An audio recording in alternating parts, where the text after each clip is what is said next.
How you doing, legends? We've got our preliminary finals are here. Very, very exciting.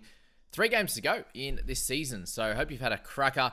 And we've got 2 really good matchups here. I really do hope that the Storm play well in this one. Panthers v the Storm. We're going to go through each team and how they can win this game, just to make it short and simple there. So for the Panthers, really, they just have to play how they do. They are an incredible side. They are the best team in the competition at the moment, just in my opinion, over the Broncos, and they deserve to have that favoritism, having won the last 2 years and been in the grand final the year before that. So it is confirmed that Cleary, Tungo, and also Luai are playing. So it does make it very, very difficult for an out-of-form Storm team to come over the top and win this. I think the Panthers, for them to lose this, basically, they'd have to complete it around 68 to 72%, somewhere there, and have a really, really tough game. Otherwise, I think that they'll be too good to win this one. They just have to do their thing, as they do, dominate through the middle, especially against this Storm side, which are a little bit lacking through that middle section of the field there. If they do that, then they'll be too good, and the defense will be too strong for the Storm in this one. We get to the Storm side of things, and they have to play out of their skin, because at the moment, they are not playing well enough, basically. They need to go back to, playing probably one of their best games of the season, by far. And Panthers need to be down. And the favoritism there for $1.19 for Panthers shows that exactly. So how we need to look at this then is the Storm have a lot of Queensland players, and they need to play like Queensland do against the very heavy New South Wales team here in the Panthers that fill up that New South Wales squad. So yeah, if there's any sort of Queensland versus New South Wales rivalry, I think that's the way they have to play it. How funny was the Storm guys training in Panthers uniforms? I thought that was very, very funny. But if you're looking at their outside backs, is where they're obviously lacking compared. It's very much the same in the forwards as well. But they do have 3 of the best players in the game, and that's Munster, Hughesy, and also Grant. And they do need to step up and play their best games of their career.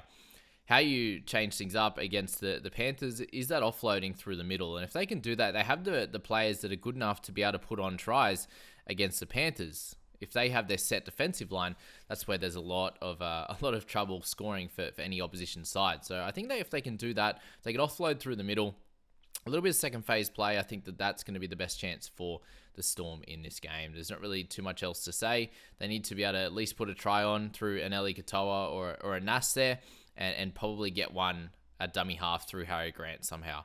I think that's going to be the best way for them to go forward. The Panthers are just too good at the moment. I do expect them to go through to the grand final up against the Broncos or the Warriors, which I think is where we're going to spend the majority of our time in this video going through, is those 2 teams. And how the Broncos can win this game is through their dominant middles.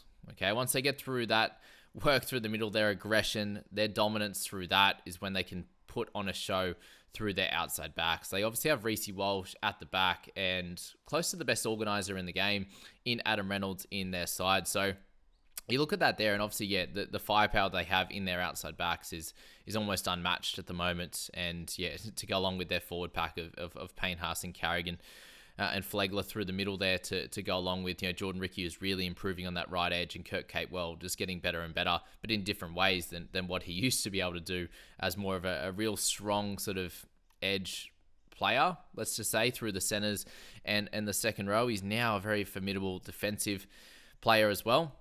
And just gets through his work, which is probably more of what they need at this point, rather than him being very flashy. He's just getting it out to those guys that are a little bit more flashy in the outside back. So the Broncos there, where they can lose this as well, is where the Warriors can come out and actually win this, is that if their aggression becomes a little bit too much, they drop the ball, they get a little bit out of their defensive system, which has become really, really good this year. If they can do that, I think the Warriors' short passing and their ability to use Tohu Harris and Wade Egan as guys that get that ball right out in front, and a little bit of deceptiveness in their passing, to be able to tire out some of these middle forwards, that if they're coming out of the line strong and there's this short, shifty passing, that the Broncos can come out into a little bit of trouble if they can, as I said, they're coming out to show a lot of aggression, and if they come out at the wrong time, there could be a gap that presents itself for a Jackson Ford, a Niokore, an Adam Fanua-Blake, these types of guys, or if Wade Egan can utilize that to get the ball out to SJ. or something like that. So for the Broncos, it's making sure their completion is fairly high, somewhere close to that 80% mark is going to be great. If they can use their aggression at the beginning of the game to sort of blow the Warriors off the park, it's very much what the Warriors were able to do last week in a different way, but just to really dominate through the middle, make sure that he completed well and didn't give the opposition a sniff. If the Broncos can do that in that first 15, it's definitely something that can get the Warriors offside. And we saw that against the Panthers, that they really tried to match it with them and they got beat in that area. And then that really killed them for the rest of the game. So for the Warriors, I think it's going to be tiring out the Broncos through the middle. So they're going to bring that aggression. If the Warriors can tire them out through that short, shifty passing, making repeat efforts, they're not really much of an offloading team, so that's not going to help them too much. I don't think it's worth trying to bring that into their game as much. But to get these middle guys making repeat efforts, Billy Walters at the first 40 of this game, Payne has to repeat efforts. I don't think he gets tired.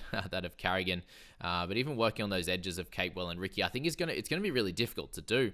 But if they can do that, then they're going to be able to sweep left and right, like they did last week, to be able to put on tries. And the Broncos' defensive line is really, really strong, especially right on their line. So I think that will be the way to be able to get through. They're very, very skillful going to that right-hand side, but we've seen over this whole season, really, the Broncos have been really, really good at defending those spreads left to right.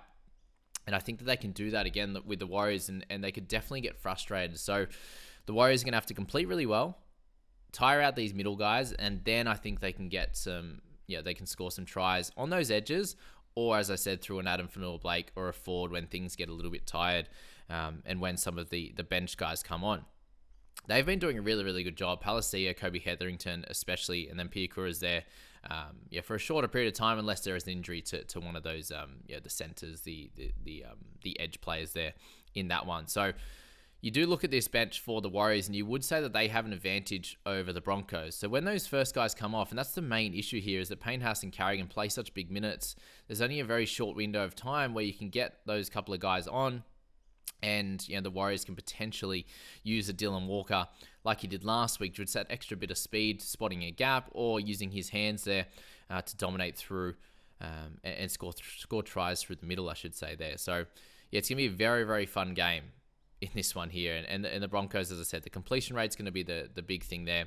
And can they just stay in the grind for a long period of time, which is what the Warriors like to do. They like to grind you down and then put on an absolute spread of points on you. So I think this is going to be a fairly close game, and I really hope it does. If the Warriors bring what they brought last week and for the majority of the season, I definitely think they can take it to the Broncos and give them a really tough matchup.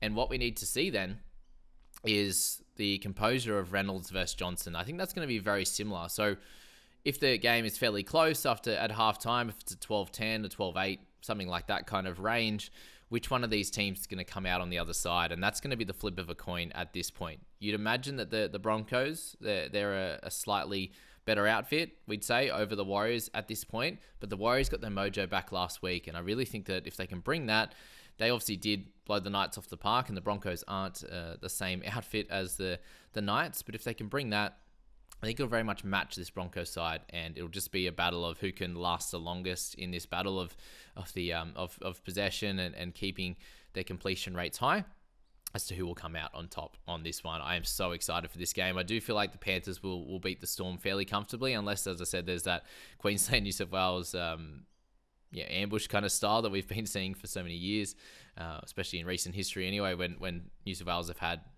on paper, they say better squads. But this Broncos Warriors one, I think it's going to be really, really close. That Suncorp Stadium advantage, I think, is going to help. Warriors having to travel, not being at home in this one, and Panthers playing it at a core stadium. It's not going to help them too much, but obviously there's a bit of travel for the Storm there in this one.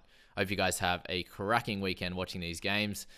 Very late. I'm very saddened by this, that the Warriors fans have to watch this at 10 to 10 p.m. Especially on a Saturday. Get it earlier. But anyway, it's going to be a great spectacle. I can't wait to watch them, and I hope you do too. See you guys.